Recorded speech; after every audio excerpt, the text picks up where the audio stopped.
Hey everybody, Ed here with the Digital Digest, and today I wanted to give you guys the digitally digested segment, the full review for Microsoft Surface Pro. Now, this is a tablet with the innards of an Ultrabook. You've got a 3rd Gen Core i5, which is a low voltage processor, but nonetheless quite capable, paired with 4 gigs of RAM. You've got Bluetooth 4.0, a front and rear 720p cam that's capable of both still and video imaging. You've also got speakers, an SD card slot, but it's not a full-size SD, it's a micro. You also have a display port out for any video out capability that you may require, and really overall, just a fabulous little machine weighing in at 1.5 pounds. It'll net you somewhere between 4 and 5 hours of battery life, depending on what type of computing you actually plan to do. And this is significant not only because it's the first computer built by Microsoft, but also one of the most versatile, and in my opinion, definitely a revolutionary product. Now, even though many will view this as a tablet with a kickstand, much like its RT counterpart, the point is this does run Windows 8 Pro, and that's something that very few tablets to date do. Most that do run a full OS are running on an Atom chip, and those that are running a true Core i, whatever it may be, processor, just simply don't meet the exact specs and certainly availability. Even though these have been hard to come by, they're just not out there. Also, you don't have the reputation of Microsoft behind them. Here you do. The world's largest software manufacturer certainly sets a high expectation when it comes to consumers walking into the store and wanting to pick up either the $900 64 gig version that we're looking at here or the $1,000 128 gig version. Now, I want to let you guys know I definitely recommend going with the 128 gig version simply because this is a full-fledged computer. This is not a traditional mobile OS tablet, and as a result, you really are going to want that extra storage space. And I think that when it comes to pricing, Microsoft has done a fine job at the starting price points because, after all, you have to keep in mind these tablets will go down in price, and as a result, these are only going to become more affordable. And out of the box where it stands right now, I've been blown away by the performance capability and overall versatility of what Microsoft has put together. So, with that introduction and overall spec sheet out of the way, you guys know what's in here. Again, that 1080p display is really fantastic. Nothing like its RT brethren, which is driven by a Tegra 3 chip, which is ARM architecture, can't handle a full OS. That's really an attempt at Microsoft throwing their hat into the general mobile OS tablet driven market, which is certainly going to net you longer battery life, but nowhere near the capability since it does not run a full OS like the tablet we're looking at here. But enough of an introduction. Let's talk about whether or not this $900 machine is worth it. So let's start off with the Metro UI. This is the tablet interface that, of course, RT sports and is also going to be found right here on Windows 8 Pro, as well as many convertible options, which I'll get to towards the end of this review. And it works really nice. Everything's smooth. I have to say, as I mentioned in my short updated review of this tablet, of all the convertibles running Windows 8 Pro right now, or of course just Windows 8, this does perform really, really well. Now, that's not to say that all of its internals are better than the competition's, because they aren't, which I'll get to a little bit later, but overall the experience is exactly what I expected, reference hardware. I'm not going to leave out the included stylus. Do not worry, this is a Wacom screen, digitized screen with 1024 levels of pressure sensitivity, and it's fantastic. Although it does lack some support, that's one of the reasons I do keep emphasizing that the 2nd generation of this product is going to be amazing, because this one, quite frankly, has blown the doors off of the building. So let's talk about beyond this. I mean, there's not a lot to talk about here with what they're shooting for, that is Microsoft, in the tablet format, only because they're brand new to the game and really struggling to chip away at market share that, of course, belongs right now to Apple and Android. And there are so many options there at so many different price points that this really isn't going to be the reason you're going to buy this. You're going to buy this because you want a full OS on a tablet form factor. So keep in mind, any games, any applications that you're looking for right now, really limited in terms of what they have available in their marketplace. And the reason is obvious. They are really far behind when it comes to updating, or excuse me, not updating, but being in the mix. Microsoft sat on their hands for quite a while, whether you want to chalk that up to an investment in R&D and really trying to get it right on the first launch. you can pick your own poison when it comes to that. The fact of the matter is they're behind, but I have full faith and confidence, since I've been using this machine in particular, that this marketplace is going to develop and mature quite nicely. With that said, what's available right now, again, not astonishing. I didn't run into a lot of problems with Windows 8 Pro in terms of dealing with the tablet, the Metro UI, so no real complaints.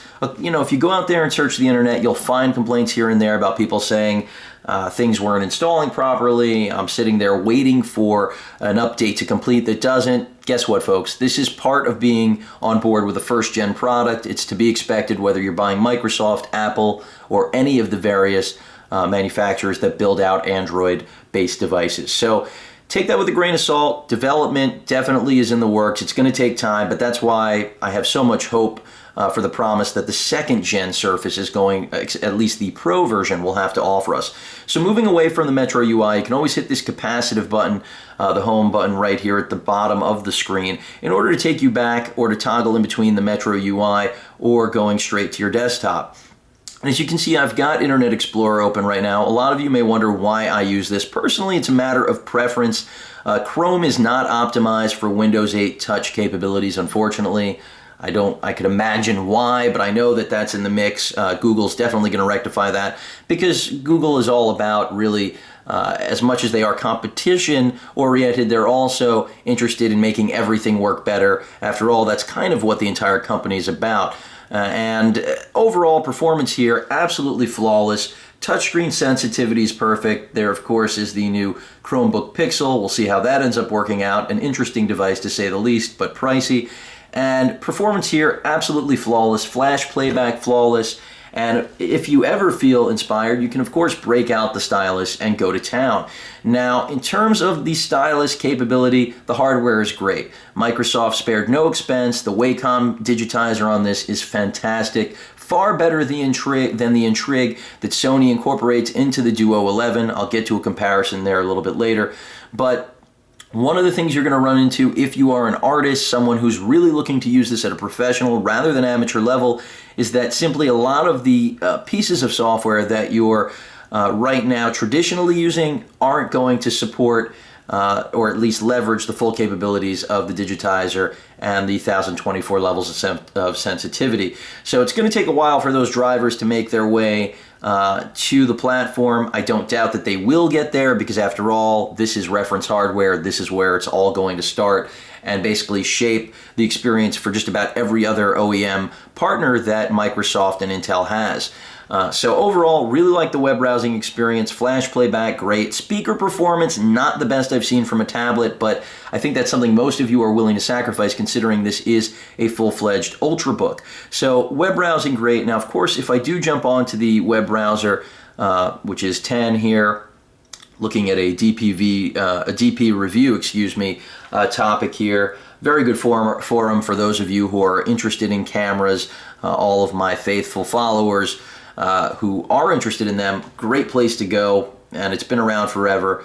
I think they're owned by Amazon now, but don't really want to get into that. Somewhat of a conflict of interest, off topic. But the point is that the web browser here, again, fantastic, really, really solid, and in many ways faster than what you'll find in your traditional desktop Internet Explorer or, of course, Google Chrome. And also, you do get that full screen experience. So this is really to re-emphasize the tablet capability, tablet performance of what you're going to get out of this, and I like it. Let's go ahead and jump back to the Metro UI, the tablet interface. So, you know, pretty bare bones right now for me, and that's because, quite frankly, I don't use this interface that much, because the whole appeal of Surface Pro is being able to say, hey, I've got a computer. I don't really need that tablet interface, but if I want it, I've got it. And that's the beauty, the versatility, the flexibility that's vacant from just about every other option out there. Now, that's not to say that there aren't products like this on the market. There are. The Atom-based ones will give you better battery life. The other Core i5, even i7 options that are out there, which are really far and few between. Price point, not similar. That's why I do like the price point Microsoft has come in with here. And also availability, nowhere near. As many people as there are that would like to scrutinize the fact that only 2 or 3 of these were at stores for launch, and predominantly those were the 64 gig models, which most people don't even want. The fact remains Microsoft has been able to get these onto shelves, into stores, and really allow pre-orders, whereas the other devices that are similar to this just don't have that level of availability. So overall performance, let's talk about what this machine is really capable of. If you want a game, I've got a gaming demo up. It's going to handle just about any older title that you enjoy that is from Steam or anything else that really isn't bleeding edge. If you're trying to play latest games, this isn't going to do it. If you're trying to play mobile games that you'd find on your Android or Apple tablet or phone, those are going to be here as long as they've already made their way to Microsoft's application store. If they're not there yet, I'm sure with time they will make their way there because Microsoft is fully invested in this product, and for good reason. It works really, really well. In terms of Wi-Fi connectivity on this tablet, it's been very solid. Haven't had any Wi-Fi dropouts, so I'm pleased with it, and that says a lot because they're not using Intel here, and that bothered me at first. When I first looked at this tablet, I said to myself, it's Microsoft reference hardware. We've got to see a really tight partnership with Intel, and unfortunately, that partnership only goes as far as that Core i5 3rd Gen chip, and that's disappointing because it's also not even the latest refresh. And I'm nitpicking there, but for those of you gearheads out there, tech heads that are really looking for the latest and greatest, this is packing a chip that's been on the market since June. Now, I could see that as a cost-cutting move, no question about it. It makes a lot of sense. But overall, this is the creme de la creme, in my opinion, or at least it should represent it. So I would have liked to have seen a faster, or I should say, newer piece of hardware from Intel than what's been around since literally June. But that's a very small gripe because you're literally talking about a fractional difference in performance. In terms of the onboard RAM, 4 gigs, certainly more than enough. I would have liked to have seen a little bit more out of the Pro version, especially since something like the Duo 11, as well as many other convertibles which don't have this form factor but are not that far away once you include a Type or Touch cover, are able to be configured with i7s, 8 gigs of RAM, and far larger SSDs. Of course, that does come with a heavy price increase, so that's something to keep in mind. As I mentioned in previous looks and reviews of this tablet, this is really more about appealing to the masses, even though this is the more expensive model than the RT, because even though it runs Windows 8 Pro, it's all about being a device that anyone can pick up and use without getting frustrated and really enjoy not only the performance but also the aesthetic, because it is a really, really nice piece of hardware. Love the kickstand, love the build quality. The camera quality, the front and rear, nothing special. I can tell you guys right now, if you've been buying tablets for the last 2 years and have bought anything in the last 6 months or maybe even year, those onboard cameras are going to be better than what you'll find in the Surface Pro. This is just another small cue that can, of course, be remedied in the 2nd generation, and that's one of the reasons I really do appreciate this as a first attempt, because it really does say a lot about where this product can go in the future, as I try to get CNN there. And that's part of the reason you've got the stylus, because, you know, when you are missing the finger touch input, you have the ability to go straight to the traditional tablet experience that we're all used to. And I have to say it's smoother than anything. I'll include the iPad, and it should be, and of course the Nexus 10 as well, and that's because it far outpowers them. And part of that outpowering, of course, does come at the expense of battery life. So 4 to 5 hours of hardcore use here, you may be able to stretch it to more, and that's of course being very modest on the brightness settings. If you're not using Wi-Fi, of course, you know, all of these variables will play a role like any PC would in terms of its battery life, but that's what it's all about right now with the Surface Pro. So if you're really looking at a zero compromise tablet that's going to give you a micro SD card slot for storage expansion, a display port for video out, which by the way does have advantages to going with something like HDMI because you can achieve higher resolutions for those of you who aren't familiar, and buying an adapter, really inexpensive. Don't be intimidated. Don't feel upset with Microsoft that they didn't include one. Granted, they could have. I would have much rather them included the Type or Touch cover, or at least done discounted bundles. But as I keep on mentioning, with time, this product is going to go down in price, even if it is a great seller, which I do anticipate it will once they do start to get inventories at a higher level, because that's what it's all about right now, demand and supply, and right now the supply is just not there. I'll go ahead and head over to ESPN, see if I can show you guys also a little flash playback. As I mentioned before, speaker quality is not fantastic. The machine does get hot, but not unbearably hot. It's not going to burn you, but don't be surprised if you're using it for 4 hours straight. You're going to notice that the back of this unit's going to heat up. It is made of a magnesium alloy, so as a result, it's got to have some heat coming through that shell. But the ventilation system, the design, does allow for ventilation around the entire frame. Definitely a smart design, and that's really part of what Surface Pro represents overall, is that no expense was spared, at least in terms of the design effort, in my opinion. And that's where, to me, Surface Pro 2 could just break everything and make everything look like it's from not just last generation, but who knows, because the possibilities are limitless if this is the first attempt. That's how I feel after using this for roughly 2 weeks, is that if this is the first attempt, I just can't imagine what Microsoft can do once they get all of the proper feedback from users like yourself, and me, of course, included, in order to fine polish and tune this product into the machine that we all want. Another limitation, I mentioned battery life before, that's really not Microsoft's fault. That has to do with the Intel processor, and that's going to change too towards the end of this year, certainly in the next generation of this product, because you will be able with Haswell to get at least double the battery life, and I imagine things are going to get slimmer as well, because another gripe with this machine is its physical size. Now, 1.5 pounds, almost 2 with either keyboard, is getting up there, because something like the Duo 11, which is my go-to machine right now, weighs in at about a little under 3 pounds, 2.8 something and change, 2.85, 86, then throw in the extended battery, and you're at around 3 pounds.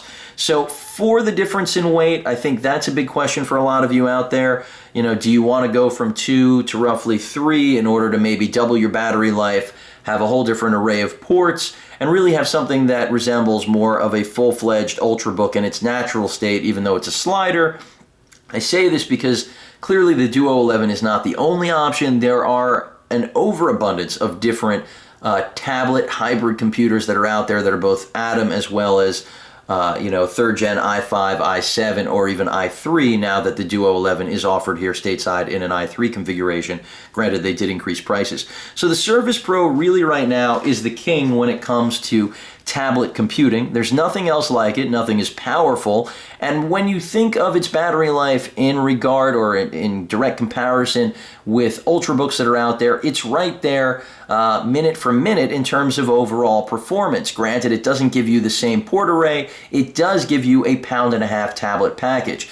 So the next thing I want to talk about is that 10.6-inch display, because for some of you, that's going to be perfectly adequate. After all, you're shopping something in a tablet form factor. Why would you want anything larger? Most tablets are 10.1, Apple even smaller. So, and of course, you've got 7.7, 8 inches. Please, if you shop from China, you can find any size tablet you'd like. But the point is that the size of this screen and weight I found beyond palatable. For handheld use, of course, it is going to get heavy fast. This industrial design isn't necessarily the most handheld friendly, but still definitely very usable when you think about that this is only 1/4 pound heavier without the keyboard in its pure tablet form than something like the Nexus 10 or the current iPad, which too many people are going to draw a direct comparison to, and they shouldn't, because this is a computer. I'll reemphasize that a million times if I have to. The bottom line is that this is just completely unmatched in every element. Yeah, it's not going to get you that 10 hours of battery life. The next version probably will. So if that's your biggest gripe, take a pass. But I know that you'll still be very, very tempted when this, as well as the 128 gig version, takes a drop in price. Back to the pen. As I mentioned before, if you're a real artist, you'll probably want to take a pass on this for professional use. This isn't going to be your best option, unfortunately, despite the fact that this does outclass every other Windows 8 Pro machine that does have a digitizer involved. And that's a pretty big piece of praise for Microsoft, because they certainly didn't have to incorporate this. That doesn't necessarily make it the professional device, but for many of you it will, because being able to deal with PDFs, sign all different types of documents that are business related, that's where this comes into play. Not every Windows 8 Pro tablet is going to be able to do that. So Microsoft clearly aware of the need or necessity to have something like this, but from more of a professional standpoint than an artistic one, at least right now. Once the drivers get out there for all of the mainstream artistic platforms, then you will see a real development for this, not just in a traditional professional sense that an executive or someone dealing with a front office would want to use a pen input on documents.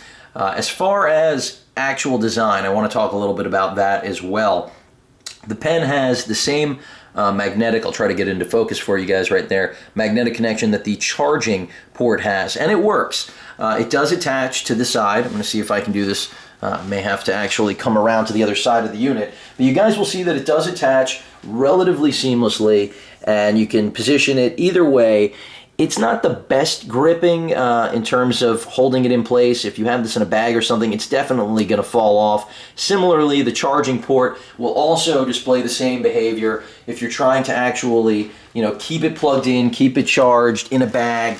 In all likelihood, it may, get jostled and move out of position. I do like that they've been innovative with picking this new charging port, creating, quite frankly, a design from the ground up. But that is a very small gripe I have with the machine. So really, the core gripes here, in my opinion, are battery life, which is not a real one, because as I said, no Ultrabook's going to really outclass this unless it has an extended battery. So Microsoft, hopefully come out with some sort of extended battery pack, maybe a smart cover that's a little bit thicker but includes extended battery. I think that's an obvious cue that they could have picked up on from all the different generations of convertible devices like this that have come out, especially the Asus Transformer line, even though that is an Android-based device.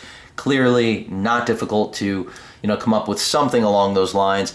And beyond that, the port array, really solid. In my opinion, I would have liked a full-size SD card slot. The kickstand is critical. Without it, you'd be pretty much lost. This is not a device you're going to be using on your lap, but if you're at a desk, in an airport, commuting, you probably will be able to find a way to use this comfortably with either of the type or touch covers, which, by the way, I do really like. Definitely one of the best accessories ever designed for a tablet, and if any tablet really deserved it, it is the Surface Pro. Granted, they do work with the RT as well. Connection, really solid, the magnetic connection there. Kind of idiot-proof. It's going to snap on for you automatically, even once connected properly. It's able to withstand the entire weight of holding the device up, even though I don't recommend dangling it. You can. But overall, they've just made a beautiful piece of hardware here. It's certainly not for everyone. Like the capacitive button, like the tablet UI, needs a lot of work. It's in its infancy, and that's the thing I have to reiterate over and over again.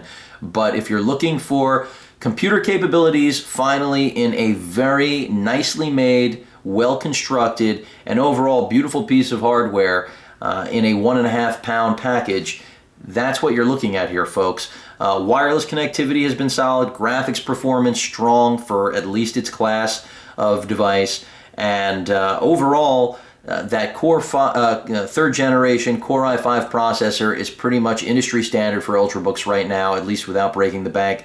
So that's where I perceive this as a value.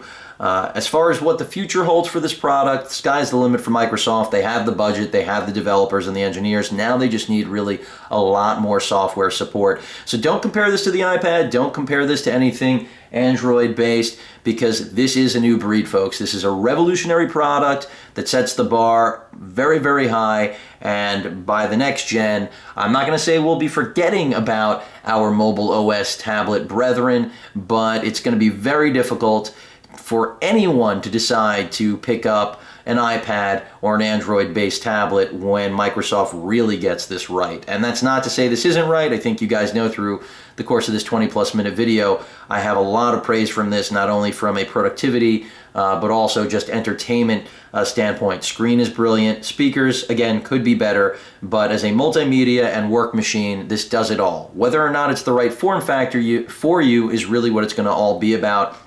And battery life, again, those are all things that you can basically just pick up another Windows 8 Pro tablet hybrid for as they come out, because those are all going to be suited to different users' needs. And that's what I will also emphasize, is that if you're not completely in love with this, if it's the battery life, maybe you want a larger screen, maybe you want an integrated keyboard, the options are out there, folks. So just hang tight. More things are coming out.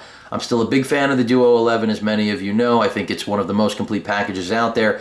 But if you're looking for a tablet that does it all, Surface Pro is where it's at. If you guys have any questions or comments, please feel free to post them. And of course, as usual, please feel free to subscribe. Later.